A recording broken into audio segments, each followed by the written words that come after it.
Muito bom dia a todos e a todas.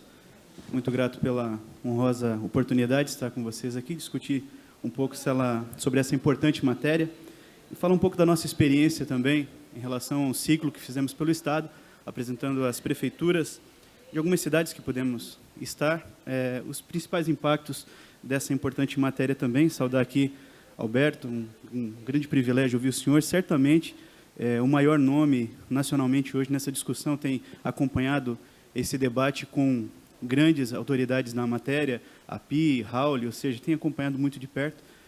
Estela, um privilégio estar com você e saudando você, saúdo todas as mulheres presentes aqui, saudar a prefeita Deliane, assim, todos os prefeitos, prefeitas, autoridades aqui presentes. Qual a reforma que você conhece?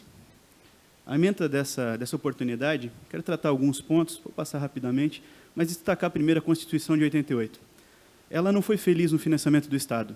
De fato, ela pensou um Estado impraticável e a prova disso é que já no ano de 89 foi criada a Contribuição Social sobre o Lucro Líquido. Em 93 é criada a IPMF, batizada um pouco mais adiante como CPMF, e a partir dali a União só criou contribuições. E por que fez isso? Porque as contribuições não precisam ser repartidas com os demais entes da União, certamente eles não fizeram as contribuições pensando nos municípios.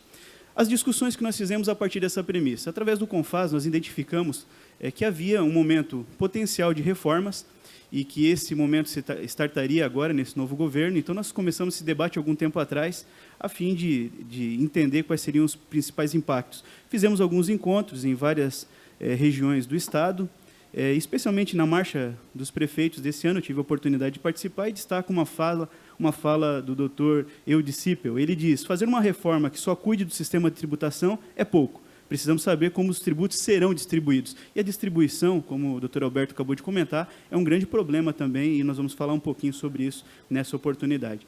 Eu elenco seis principais problemas e vou rapidamente passar por eles para apresentar para os senhores e para as senhoras. O primeiro deles é a quantidade de normas. Verdade seja dita, nós partimos de 3,3 milhões de normas em 2003 para 5,7 milhões de normas em 2017. E não é só isso. 4,13% apenas delas não sofreram alteração. A maior parte delas ainda sofre alteração. 774 normas criadas por dia. E cada uma dessas normas com 3 mil palavras é uma forma de louvar a língua portuguesa, né? No Brasil, nós gostamos muito de escrever. A aplicabilidade, infelizmente, não é tão grande.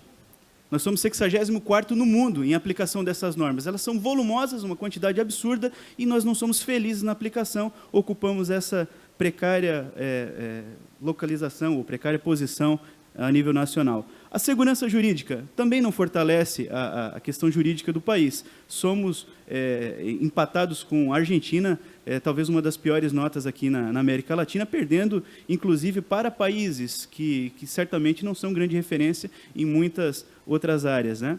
Em relação à competitividade, nós descemos a ladeira, né? Partimos aí de uma posição de conforto e hoje ocupamos aí a 80ª colocação de competitividade mundial. O contencioso, então, acho que é um dos grandes problemas. No contencioso, nós temos 4 trilhões em litígio hoje na nação. Desses 4 trilhões, 2 trilhões são créditos podres, ou seja, nós não conseguimos sequer recuperar. E, pasmem, 12% do PIB hoje está parado no CARF. Isso, em qualquer lugar do planeta, é difícil de admitir. Em relação ao Pacto Federativo, aqui é quintal de casa para os prefeitos e prefeitas. Quais são essas receitas que são repartidas pela federação? Bem, 57% ficam na União, 25% nos estados e 18% nos municípios, e nós sabemos que as coisas acontecem nas cidades, as coisas acontecem nas prefeituras e era quem deveria ter mais recursos. O nosso presidente Ponticelli tem feito falas importantes sobre isso, dizendo: queremos, inclusive, que o discurso federal se concretize hoje, torcemos por ele, que é menos Brasília, né, e mais Brasil. E mais Brasil significa mais municípios, mais recursos nos municípios, temos lutado por isso. Em relação às versões, eu vou passar rapidamente, porque penso que o Dr. Alberto já foi muito feliz em falar sobre elas, mas destaco no quinto ponto, há uma reforma, nós sabemos, silenciosa, mas em produção, pela equipe do Ministério da Economia. Eu participo junto com o Antônio, um grande técnico lá da Prefeitura de São Paulo, e nós temos trabalhado ativamente com mais 2 ou 3 cidades em construir alguns modelos lá, não da reforma, obviamente, mas de soluções também em tecnologia para poder viabilizar o que, como foi muito feliz ainda o doutor Alberto falando, uma reforma ela não depende exclusivamente de uma mudança de legislação, mas uma mudança de conceito e de tecnologia. Em relação aos riscos, e aqui vou com um pouco menos de pressa, porque eu acho que para os prefeitos, prefeitas, técnicos de prefeitura, cabe realmente uma reflexão importante sobre isso. Tenho 7 pontos, alguns deles julgo que são mais importantes e vou me deter a partir de agora. Primeiro, há de fato uma disputa hoje sobre o protagonismo da reforma. Há uma disputa, obviamente, entre o Executivo e o Legislativo. Trago 2 manchetes recentes sobre isso. O Congresso vê divórcio com o Planalto após a aprovação da reforma e, sem esperar o governo, deputados aprovam reforma tributária na CCJ. Gostando ou não, alguns gostam do atual governo federal, outros não gostam tanto, mas ele é legitimado e está lá para poder apresentar um painel econômico para a nação. A reforma tributária que nós esperamos deveria minimamente, inclusive, atender a essa expectativa, né? Qual que é o modelo de reforma que a União pretende apresentar? Em relação ao imposto de renda, aqui cabe um destaque, ele não consta, doutor Alberto, de nenhuma dessas propostas. No entanto, em 97, o IPEA publica um livro que foi produzido, inclusive, pelos técnicos do Ministério da Fazenda à época, dizendo que o imposto de renda que é retido na folha, ele poderia, dos servidores, obviamente, ele poderia ser enviado para a União. E isso tornaria o colapso efetivo das prefeituras. Cito alguns exemplos aqui. A Prefeitura de Florianópolis, 99 milhões. A Prefeitura de Joinville, 98 milhões. Nós temos hoje uma folha que está próximo de 1 bilhão. 98 milhões é de imposto de renda. Obviamente que esse recurso ele sai de um bolso e vai para o outro. Ele não é pago para nenhum lugar, ele é pago para nós mesmos. Digo mais, quando você paga com recurso de Fundeb, ele ainda transforma recurso vinculado em recurso próprio. Ou seja, é uma grande oportunidade que nós temos de lutar, inclusive, para que isso não seja uma surpresa no meio dessa reforma. É uma preocupação que nós temos. Em relação às fases ainda, eu penso que valeria a pena a gente também pensar um pouco sobre isso, especialmente a questão do período de teste. É difícil, no nosso entendimento, trabalhar com uma fase de teste quando se trata de reforma tributária por uma razão muito simples. Os municípios não vão esperar a fase de teste quando procurarem um serviço público. É inadmissível, no nosso entendimento, que não se tenha uma massa de dados e que se possa produzir com detalhamento a cada uma das prefeituras qual que é o tamanho do impacto. Prefeitura de São Paulo e com outros colegas, eles têm feito alguns estudos sobre isso, mas certamente as propostas deveriam detalhar isso de forma mais precisa. Não é o que parece nas apresentações que nós vimos até agora, apresentações fora desse ambiente, obviamente. Em relação às simulações também, cabe um destaque, eu trago aqui um modelo apresentado pelo CECIF, que os estados ou municípios que ganham podem ganhar até 7%, mas os que perdem certamente vão perder 10 pontos percentuais, e isso é grave. Nas finanças municipais é a diferença entre pagar uma folha ou não pagar uma folha. Então, trabalhar isso com horizonte, com clareza, com qual é o tamanho desse fundo, como vai ser repartido, é a partir disso que nós podemos pensar numa reforma que seja efetivamente útil para os municípios.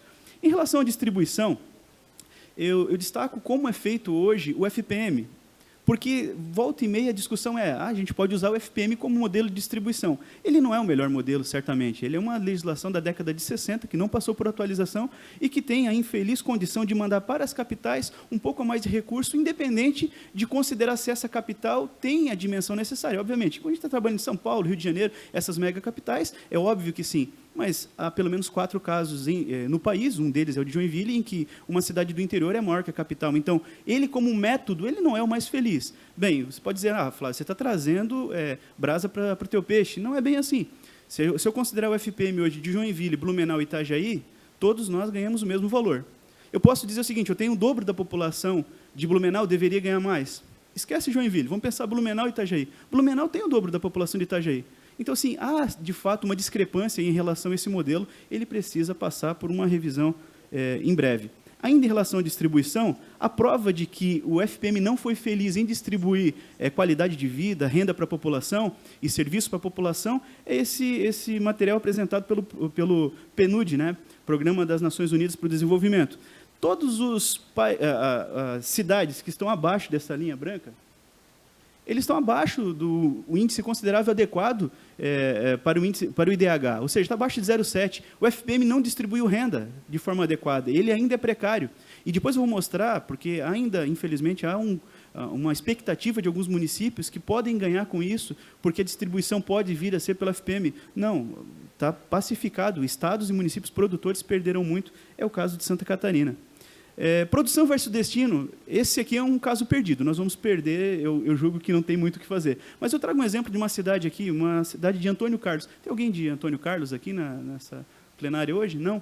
Olha, uma bela cidade e que tem índices impressionantes. Essa cidade ela tem hoje 7.548 habitantes, um IDH de 0,749, então, ou seja, acima de 0,7 é um bom IDH, um PIB de 284 milhões de reais, um ICMS de 14,5 milhões, para um ISS de 1,5 milhões, e aqui chama a atenção, eles têm praticamente 3 vezes o PIB per capita em relação ao ICMS de Joinville. Só que essa cidade, ela, com 7.500 habitantes, certamente ela não vai conseguir consumir o suficiente para fazer jus ao mesmo volume de ICMS que tem hoje. Comparo, inclusive, com São José. Para a cidade de Antônio Carlos, o ICMS representa 32% de toda a arrecadação, para São José, 18%. Por quê? Porque há uma centralização de uma operação, uma empresa ali engarrafadora, né? Ela representa praticamente todo o ICMS daquela cidade. Ou seja, como que você consegue, no dia seguinte, essa reforma, ou nos 10 anos seguintes da implementação dessa reforma, planejar essa cidade? Essa é uma resposta que quem se propõe fazer uma reforma deve dar a todos nós. Em relação ao ISS, também uma preocupação nossa. Joinville, ele cresce 20,86% no ISS de 2017 para 2018. Mas destaco aqui a cidade do presidente, o prefeito Ponticelli, inclusive, ela tem um crescimento expressivo de ISS, 38%. Eu pergunto para os senhores e para as senhoras, por que será que há toda uma busca por essa receita? Por que será que União e Estado estão tão otimistas e tão animados em buscar essa receita? Certamente é porque é uma receita muito promissora. Os gráficos que o Dr. Alberto mostrou agora deixam isso claro. De fato, é a principal receita e a receita mais promissora para os próximos anos. Temos oportunidades, não são só riscos também, né? A primeira oportunidade é de olhar para a nossa situação e entender o quanto ela é precária. Essa é a principal oportunidade. Nós, como gestores municipais, como secretários, como prefeitos, a gente pode, nesse momento, olhar para as finanças dos municípios e entender que nós ficamos com a pior fatia da arrecadação e com os principais problemas. Então, é uma oportunidade de discutir. Esse relato aqui do Diário Catarinense mostra que os planos de saúde perderam 37 mil usuários nos últimos 5 anos em Santa Catarina.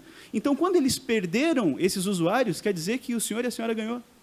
As prefeituras ganharam esses usuários. Se fosse uma empresa privada, era para a gente sair daqui feliz da vida. Olha, ganhamos 37 mil usuários, mas não é o que acontece. Se isso acontece na saúde, aconteceu na creche, aconteceu na educação, ou seja, os municípios são cada vez mais pressionados quando passam por uma situação como essa. O caso de Joinville, o Hospital São José, custa 170 milhões por ano. Atendemos média e alta complexidade. Por que o município tem essa obrigação?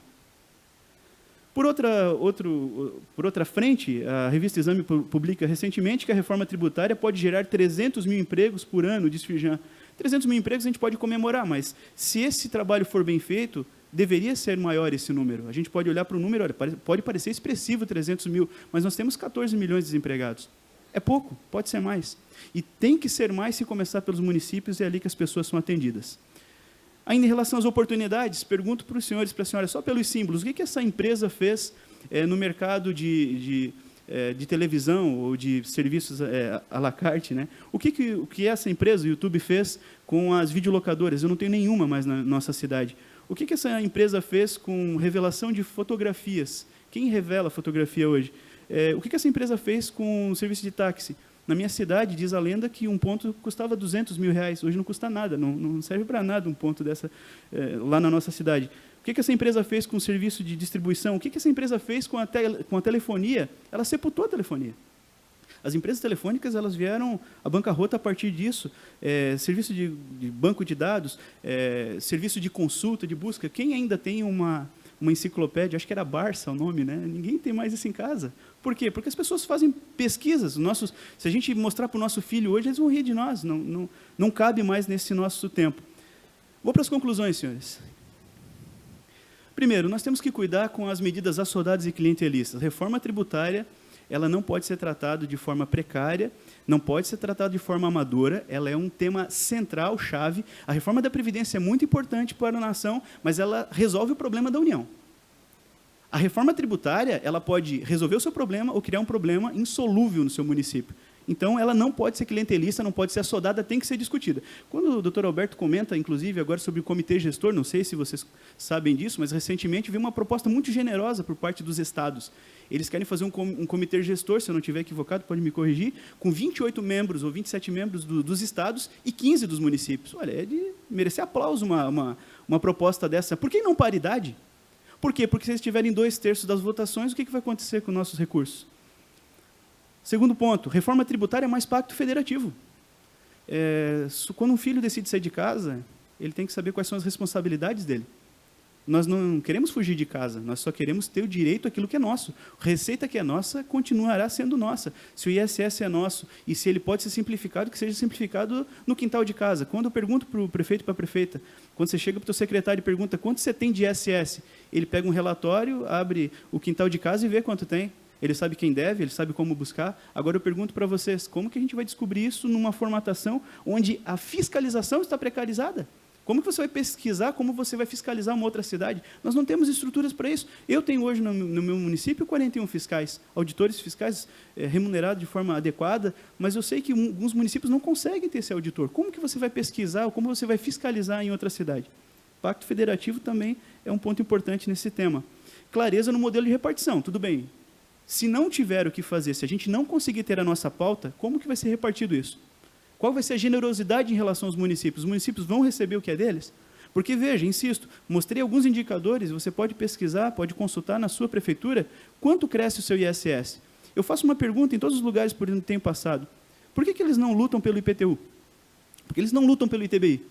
Faz uma reforma tributária e vamos lutar pelo IPTU. Não, porque IPTU e ITBI dá trabalho para cobrar. É difícil, é custoso, mas o ISS você faz à distância. Vai ser hoje à tarde, Rui, e parabenizo, inclusive, pela iniciativa, um seminário do Simples Nacional, nós vamos apresentar alguns cases também, e lá nós vamos detalhar. Joinville está cobrando 24 milhões agora, nas próximas semanas, de Simples Nacional não pago. A empresa vai lá, parcela, com a União, e não paga, tira a certidão negativa e a União só cobra acima de 20 mil reais. Insisto, o senhor e a senhora sabem disso?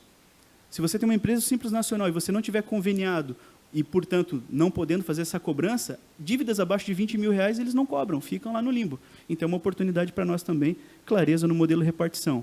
2 pontos para encerrar. Clareza no impacto gerado aos entes. Bem, se o município de Antônio Carlos vai ser impactado, em quanto? Qual que é o fundo? Como que vai ser compensado isso? A cidade fecha no dia seguinte? Não. As coisas acontecem para todos nós no dia seguinte, essa reforma. E o último ponto, ampliação das receitas para os municípios. Reforma tributária que diminua a sua receita, ela tem que ser rechaçada. Tem que ser rechaçada. Nós concordamos com, assim, de forma convicta, nós temos todo um discurso formatado que, sim, temos que ter mais os municípios com maior condição, que o discurso reverbere na prática, que nós tenhamos menos Brasília e mais Brasil. Pela atenção, muito obrigado.